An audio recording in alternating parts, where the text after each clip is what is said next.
drywall in the rain, so you got to get drywall. We got to get, there's a lot that goes into this whole thing. So that the new closet will be built. I ordered the tile. I got the slab of quartz to go on, and now I've got to get other little things like little fixtures and stuff, light fixtures and. It's going to be so beautiful when y'all are done. Here we go. Yeah. Here we go. All right, let's see if we can get Doyle in here before he loses internet. Okay.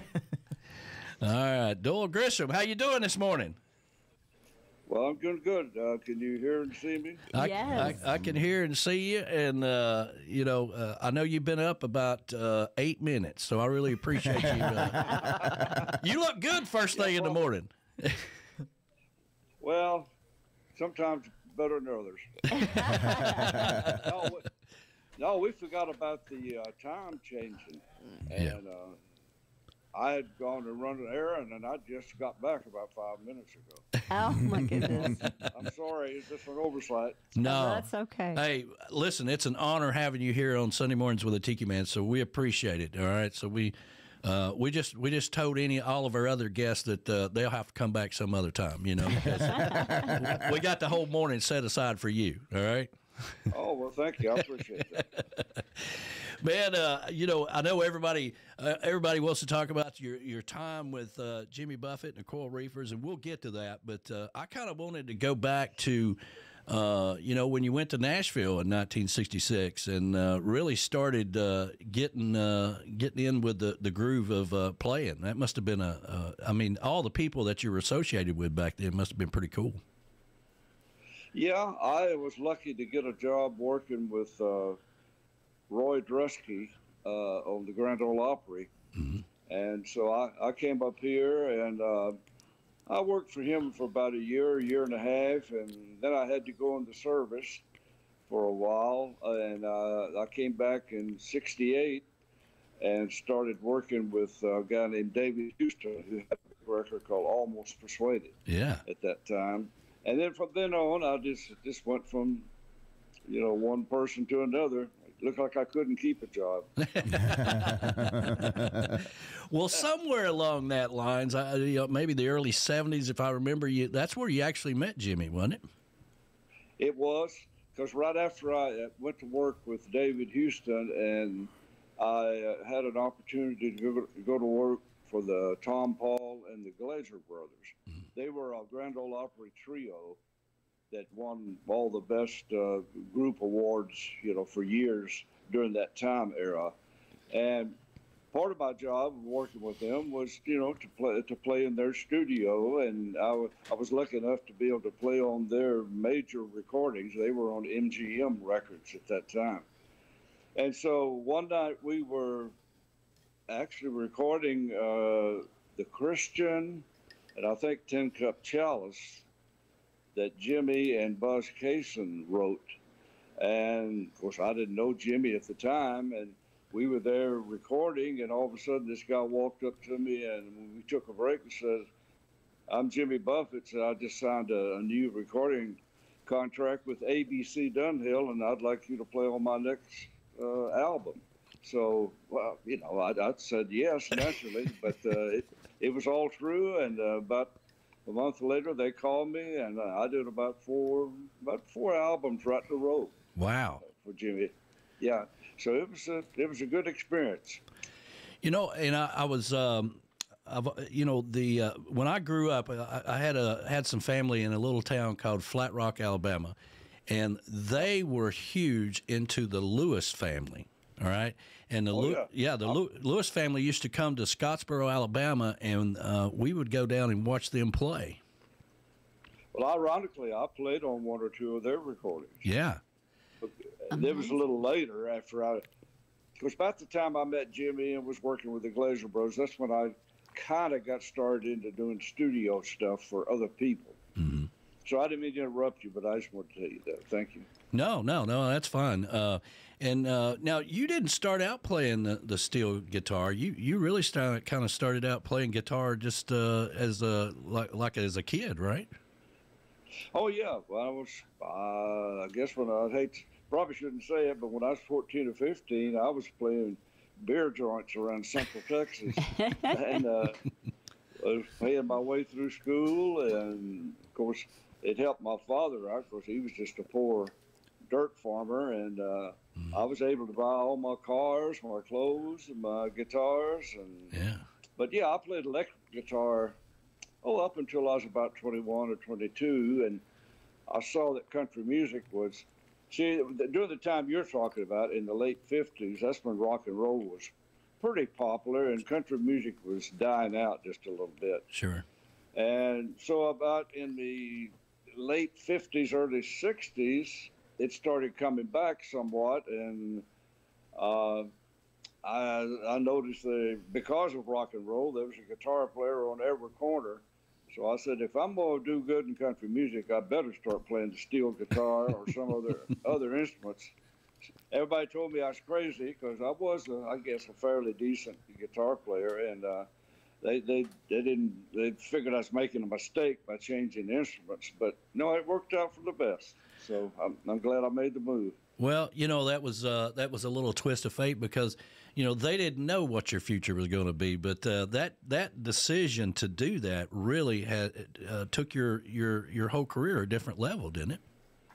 Oh yeah, and of course it was a little scary, me not knowing if I could even learn to play the instrument. Yeah. But I had a lot of help. There were a lot of musicians around Texas, and so I knew some steel guitar players that gave me some advice and helped me, and so it took a little while, but I got the hang of it and kind of got a style going that fit me, I guess, and it's been that way ever since.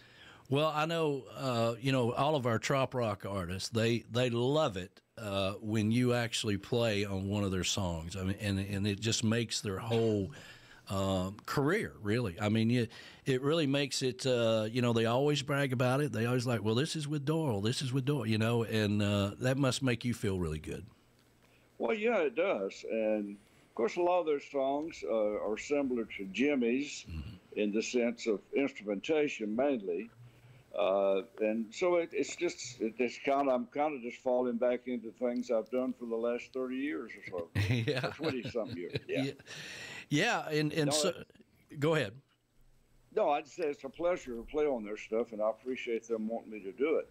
Yeah, it's an honor. Yeah, absolutely. I know they really appreciate it. And then here comes Jimmy, and for 25, 27 years or whatever, you've been touring with the Coral Reefer Band. That must have been an amazing trip. It was, and when he called me to tour with him, I did one tour, and I thought it went okay, and but I wasn't really sure, so I went to him and told him, I said, now, if you don't really think the steel fits in with your band and don't want me to come back, you're not obligated to keep me in the band. He said, well, you didn't have a good time? I said, I loved it. He said, well, I'll see you next tour. Been that way ever since, huh? That's right. Yeah. He's never said a word, and I don't think he's ever said more than once or twice anything for me to do on stage. Wow. It's just, he just hires people for what they do, and that was it, Wow. I was thinking a lot, we all knew that Jimmy was sick, but we didn't realize how serious it was. And when you guys went down to Key West and did those 2 weeks down there and gave back to, the locals, looking back at it now, I just wondered if that was something that Jimmy really wanted to do before anything to where he couldn't play anymore. Was that something that he really wanted to play in Key West for another time? I guess so, because I don't think that I went to Key West, but part of that tour was going up to Fort Lauderdale and playing, so I did join him for that show. I think he took a small part of the band to Key West. He did, yeah. And you're probably right, because I'm like you. Most of us didn't know that he was that sick. And it seemed to have gone back 3 or 4 years before even the Key West thing, but he knew about it. So maybe he was making some kind of preparation for, to make his last shows around Key West. I don't know. Yeah, I mean, I was looking at the pictures, you know, at him out in front of Louis' backyard and riding his bike, and people were lined up around the blocks, and you had to be a local Key West. You had to show your Key West driver's license in order to get a ticket, and it was and everybody ever since then was like, wow, he really gave back to Key West, and but I always thought, man, he knew. He had to know, and like you said, it went back a long time before anybody else knew, and that must have been something he wanted to do. I just kind of feel that way. Yeah, we didn't know anything hardly, but whenever I found out he was going for tests down to Anderson Clinic down there in Houston, I figured, kind of saw the writing on the wall. Yeah. In a sense, or at least I thought I did. Yeah, yeah. And I guess it turned out to be right, unfortunately. Unfortunately, yeah. Well, how did you and Ronnie get hooked up with? Ronnie McDowell. We had first of all, Debbie wanted to have both of y'all on at the same time, and I was like, I don't think that's going to be possible, because I've heard Ronnie tell stories before, and I wanted to make sure you got a word in. Exactly. When Ronnie starts telling the story, best thing you can do is just listen. Because you're not going to get a word in edgewise. That's right. That's right. You're right.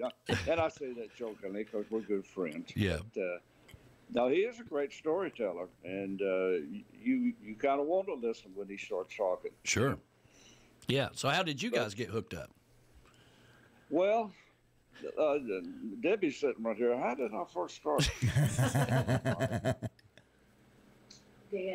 Oh, yeah, we have a good friend named Danny Raspberry who lives down in Laurel, Mississippi, and he's, all through his early years and stuff, he booked talent, just promoted shows. And to make a long story short, he was promoting the show on Ronnie McDowell, and he just wanted me to be there.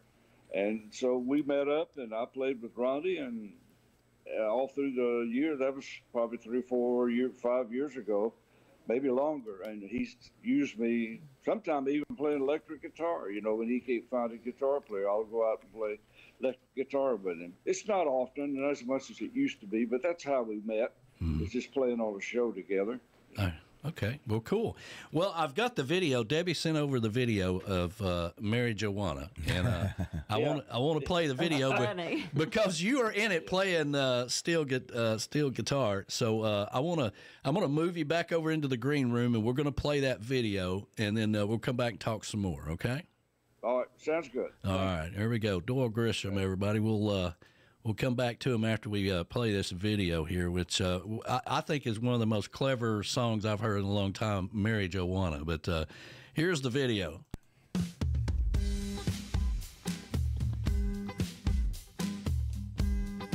She's smoking hot.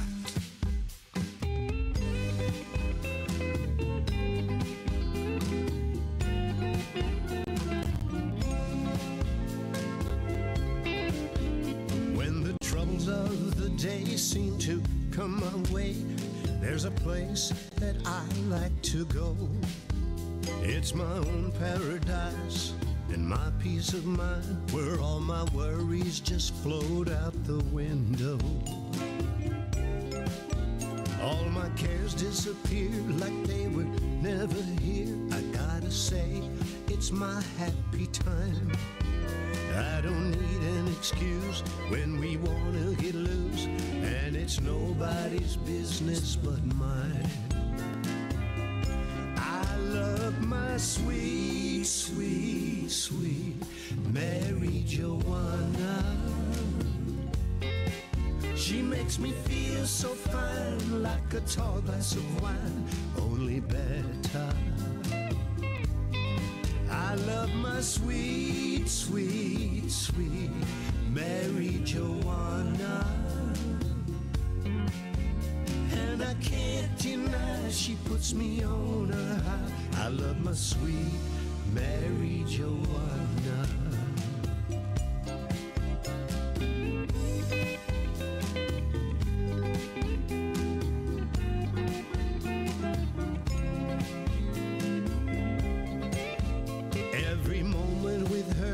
It's like heaven on earth, especially when I'm feeling blue.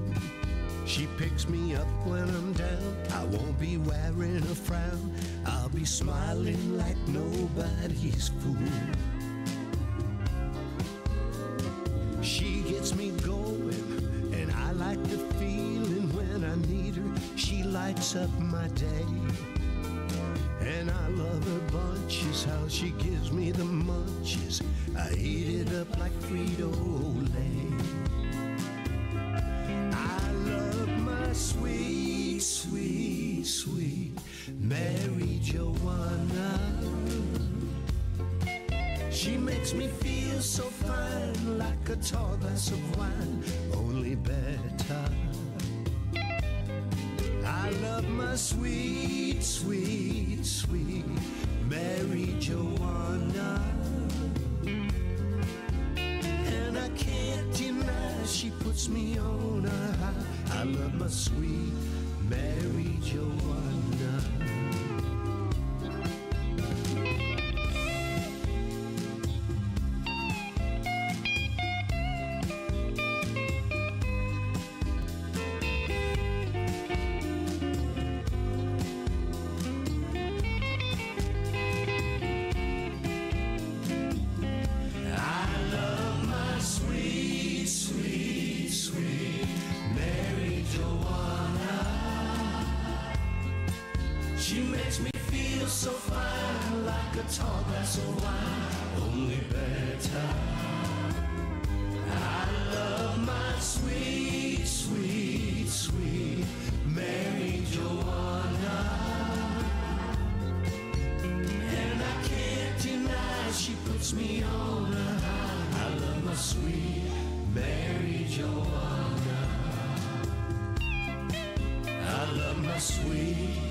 She's smoking hot. Mary Joanna.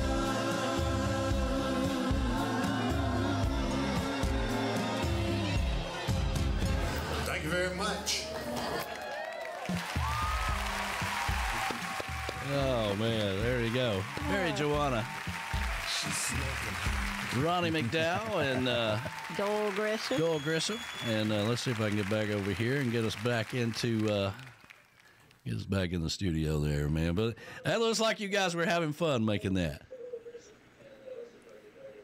Yeah, well, it was a lot of fun. Yeah. Yeah, it's always fun working with Ronnie. You never know what's going to happen when you work in shows, Ronnie, or a video or anything. Yeah, you know, listen, if we can't get Willie Nelson, we'll just make a puppet. There you go. That was funny. Seemed like they had Kid Rock singing backup too. Yeah. Yeah. Do you know Ronnie? Well, you know, I have never met Ronnie. I think we've passed each other. You know, we had him on the show last week, had a great time with him. I'm pretty sure that when I was 14 years old, I worked at a little park here called Lake Winnepesaukah, and he was playing on stage. That's about as close as I got. But, man, I had a great time talking to him last week. Yeah, he's a lot of fun. Yeah.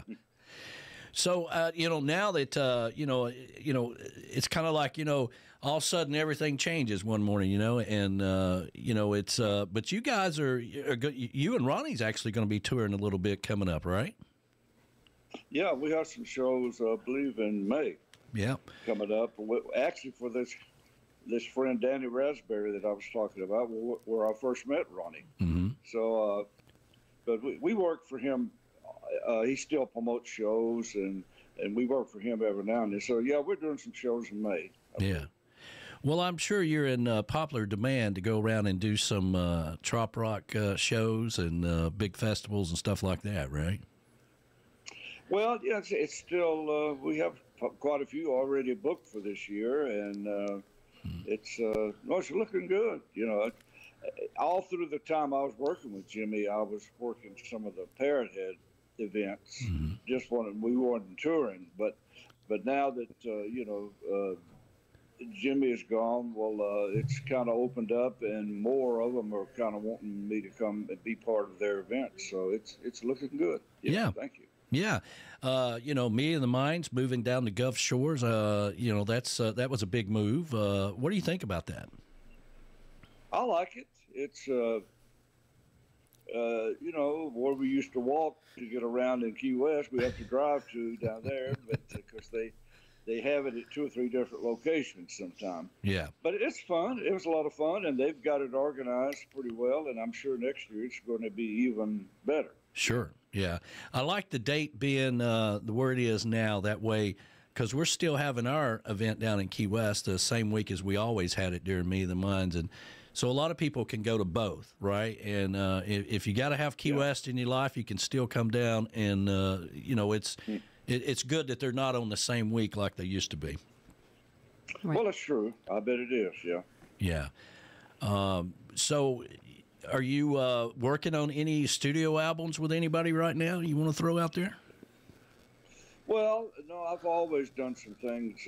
I'm like most musicians. I've got a so-called a home studio, which means a computer just thrown in a corner somewhere, you know. But I do some projects for local people around where I live, because I live just outside of Nashville, about 20 or 30 miles. And ironically, there's a lot of entertainers in this area, even where I live. Yeah. So every now and then they want to do a demo recording or maybe do a CD or something. So I still do that. And then I play locally with some of the people around here. There's a lot of, I guess you call senior citizens type areas. And there's 2 or 3 bands that play those things. And whenever their steel player can't make it, I'll fill in for them, because it's hard for me to take a full-time obligation with somebody because I'm so in and out of town. You know, I'd wind up leaving them hanging about half the time. So right now I'm just kind of just playing what I can. And I also play a Saturday morning radio show. We do it in Centerville. Yeah. It's called the Grinder Switch Hour. It's on from 10 o'clock to 11:30, and it's with a local band. And most of the time it's streamed over Facebook, but here lately they've been having some problems with that. But anyway, it's still on the radio, you know. Yeah. So I'm playing. I'm doing about as much as I can. Yeah. And I'd like to be a little busier, but maybe it'll come whenever things get I'm sure it will. away here. Yeah. I'm sure it will. There'll be times where you'll be like, man, I wish I had more time at home. But oh yeah, it happens like that. I always wondered also about it seemed like Jimmy would wait till like announce a new tour late.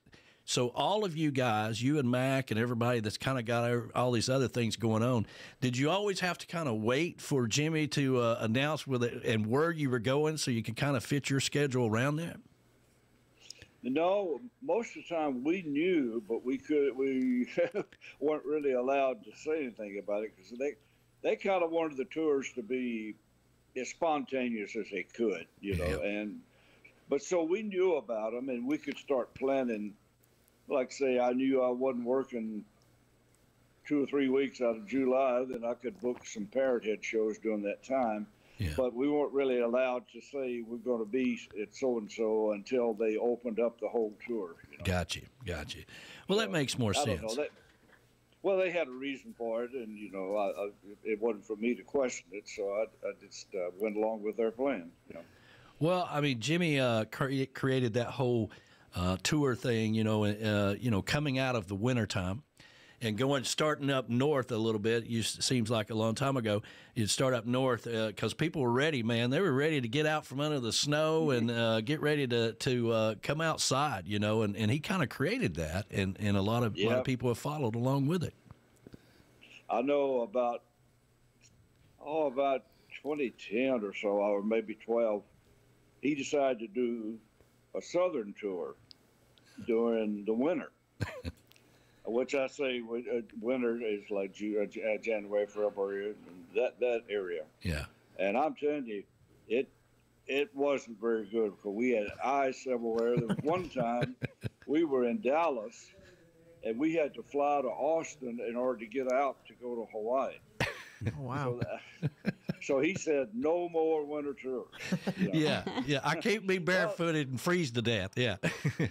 Well, you know as well as I do that most people think that the South, we never have winter. That's right. Stuff. Yeah. Never have snow, never have ice or anything, and we don't get it like they do in the north or as frequently. But when we get it, it's big. You're pretty much locked at home. Mm-hmm. Yeah, we say that all the time here in Chattanooga. You know that the weather people up north and all of our friends that live up north, they all laugh at us. You know, if we get one snow or something. You know, so. I know. But I'm fine with that. I guess we had a bad storm here, about a month and a half ago? Yep. Did y'all get much of that down there? We did. We did. We got a little bit of snow. Would. Yeah, it's really rare here for us to get once every 3 years or so. Yeah, something like that. But it was really cold, so I've seen it. I've seen it come bad snow and ice storms here the last of February. Mm-hmm. A lot of times, and it might not do anything the rest of the winter, but sometimes it seems like February is our month. That you get bad weather.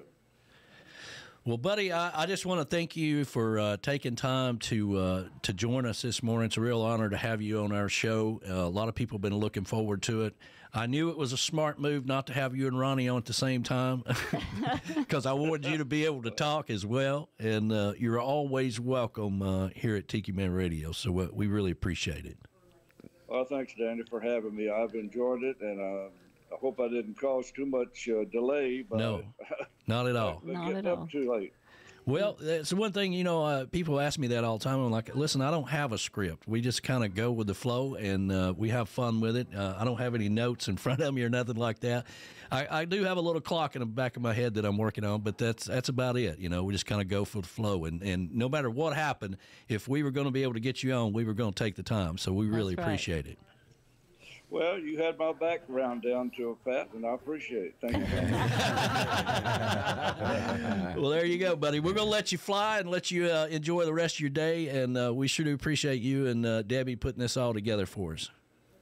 All right, thank you very much. Hope we can do it again sometime. Absolutely. You're always welcome, all right? And if you come to Chattanooga, give us a holler, all right? We'll